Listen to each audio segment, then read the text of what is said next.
Coronavirus, la CGSB dénonce certaines pratiques de pouvoirs locaux bruxellois.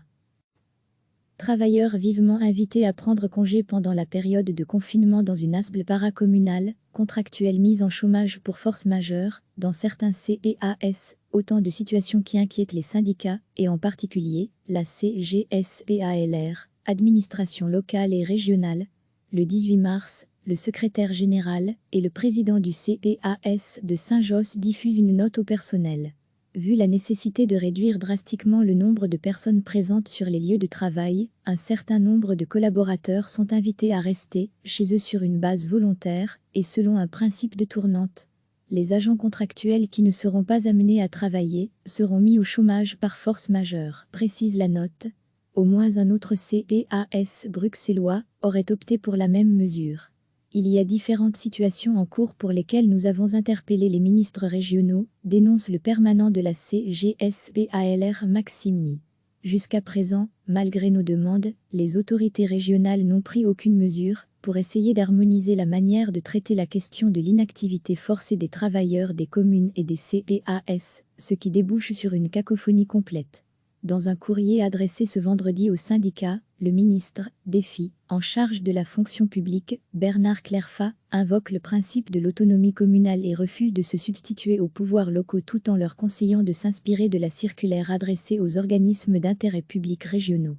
Normalement, explique Maxime Ny, les pouvoirs publics n'ont pas le droit de placer leurs agents en chômage technique. Mais l'ONEM leur a octroyé la possibilité de placer les contractuels en chômage pour force majeure. Dans ces circonstances, le travailleur perçoit 70% de sa rémunération. Il y a donc une nette différence de traitement entre les travailleurs, selon qu'ils aient eu la chance ou non de bénéficier d'une nomination.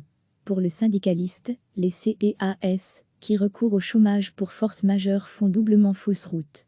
Premièrement, ils oublient que les salaires des travailleurs ont été inclus dans le budget du CEAS adopté l'an dernier. Ils sont donc garantis, et il n'est pas normal d'effectuer ainsi des économies sur le dos d'une catégorie, déjà plus fragile, de collaborateurs. Deuxièmement, en mettant ces agents contractuels au chômage, les pouvoirs locaux captent une partie de l'argent dont le fédéral a besoin pour indemniser les travailleurs du secteur privé mis en chômage économique à cause des mesures de confinement. Pour Luc Frémal, le président, PS, du CEAS de Saint-Josse, le recours au chômage pour force majeure se justifie au regard de la période exceptionnelle que nous traversons. Les salaires sont certes inclus dans notre budget 2020, mais la CGSB ne tient pas compte des charges complémentaires qui nous incombent à cause de la pandémie. Nous avons dû écarter de nombreux travailleurs par mesure de sécurité et il faudra en remplacer certains. En outre, nous veillons à ce que nos travailleurs ne subissent pas l'impact de ces décisions. Ils ont droit à la prime fédérale et nous pourrions aussi intervenir pour compenser le manque à gagner. Et le président du CEAS de conclure par une phrase qui fera sans doute bondir la CGSB. J'ai incité le bourgmestre à envisager la mesure au niveau de la commune. La tache d'huile, exactement ce que redoute Maxime Ny, en l'absence de ligne directrice de la part des autorités régionales. Recevez chaque matin l'essentiel de l'actualité. Travailleurs vivement invités à prendre congé pendant la période de confinement dans une ASBL paracommunale, contractuels mis en chômage pour force majeure, dans certains CEAS, autant de situations qui inquiètent les syndicats, et en particulier, la CGSBALR, administration locale et régionale. Le 18 mars, le secrétaire général et le président du CEAS de Saint-Josse diffusent une note au personnel. Vu la nécessité de réduire drastiquement le nombre de personnes présentes sur les lieux de travail, un certain nombre de collaborateurs sont invités à rester chez eux sur une base volontaire et selon un principe de tournante. Les agents contractuels qui ne seront pas amenés à travailler seront mis au chômage par force majeure, précise la note. Au moins un autre CEAS bruxellois aurait opté pour la même mesure. Il y a différentes situations en cours pour lesquelles nous avons interpellé les ministres régionaux, dénonce le permanent de la CGSBALR Maxime Ny.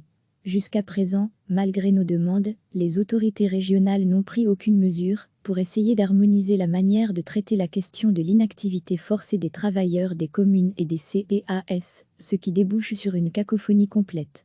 Dans un courrier adressé ce vendredi au syndicat, Le ministre, défi, en charge de la fonction publique, Bernard Clerfat, invoque le principe de l'autonomie communale et refuse de se substituer aux pouvoirs locaux tout en leur conseillant de s'inspirer de la circulaire adressée aux organismes d'intérêt public régionaux. Normalement, explique Maximini, les pouvoirs publics n'ont pas le droit de placer leurs agents en chômage technique. Mais l'ONEM leur a octroyé la possibilité de placer les contractuels en chômage pour force majeure. Dans ces circonstances, le travailleur perçoit 70% de sa rémunération. Il y a donc une nette différence de traitement entre les travailleurs, selon qu'ils aient eu la chance ou non de bénéficier d'une nomination. Pour le syndicaliste, les CPAS, qui recourent au chômage pour force majeure font doublement fausse route.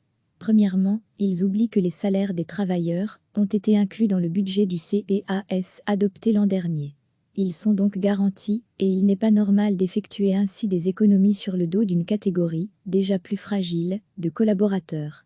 Deuxièmement, en mettant ces agents contractuels au chômage, les pouvoirs locaux captent une partie de l'argent dont le fédéral a besoin pour indemniser les travailleurs du secteur privé mis en chômage économique à cause des mesures de confinement. Pour Luc Frémal, le président, PS, du CPAS de Saint-Josse, le recours au chômage pour force majeure se justifie au regard de la période exceptionnelle que nous traversons. Les salaires sont certes inclus dans notre budget 2020, mais la CGSP ne tient pas compte des charges complémentaires qui nous incombent à cause de la pandémie. Nous avons dû écarter de nombreux travailleurs par mesure de sécurité et il faudra en remplacer certains. En outre, nous veillons à ce que nos travailleurs ne subissent pas l'impact de ces décisions. Ils ont droit à la prime fédérale et nous pourrions aussi intervenir pour compenser le manque à gagner. Et le président du CPAS de conclure par une phrase qui fera sans doute bondir la CGSP. J'ai incité le bourgmestre à envisager la mesure au niveau de la commune.